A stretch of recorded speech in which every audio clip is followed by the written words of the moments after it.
Just come.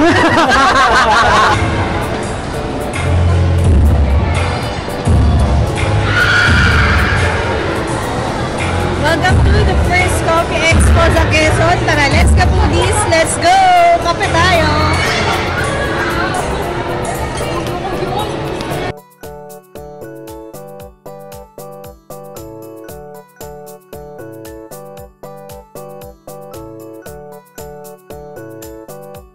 Part 3 ng ating first Coffee Summit and Expo sa Quezon. Tara, let's go foodies!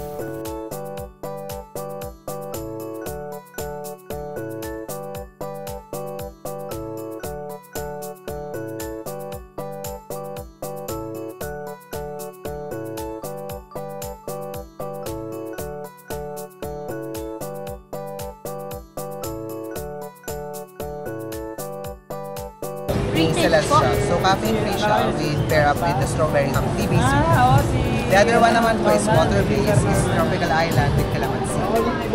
So, water lang siya. It is, yes, kind of lemon. Like, there's a sweetness because kasi medyo citrusy siya eh. Yung sour. Sweet, sour, and then with the citrus. Masarap yun. May try mo. Baka po.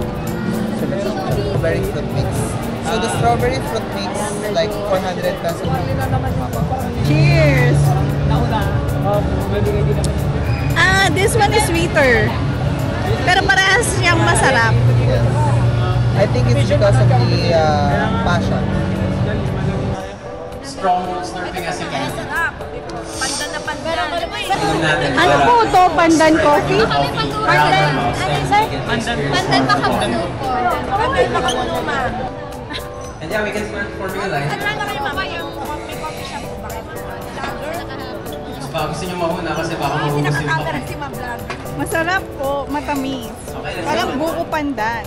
May mga pumangkulan. Saan yan, ma'am? Located po ma'am sa likod ng dating Novo po. Sinasabi siya. Pwede na po kayo maglaro. Marami ng cups. Ipala mo daw muna. I-follow mo daw muna ito. After following ang game, magpa-shoot ng bola, and once makashoot ka ng bola, bubunot ka sa fish bowl and meron pa ring message from there.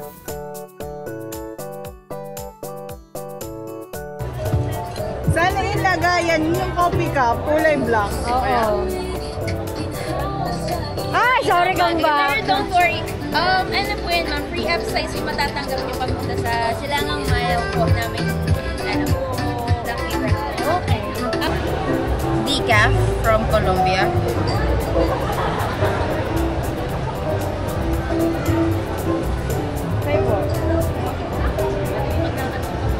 Decaf naman siya. So, Saan po yung Bodega Coffee Roasters? we're in Sariaya, Quezon po. Saan po doon? Poblacion 3 sa may likod.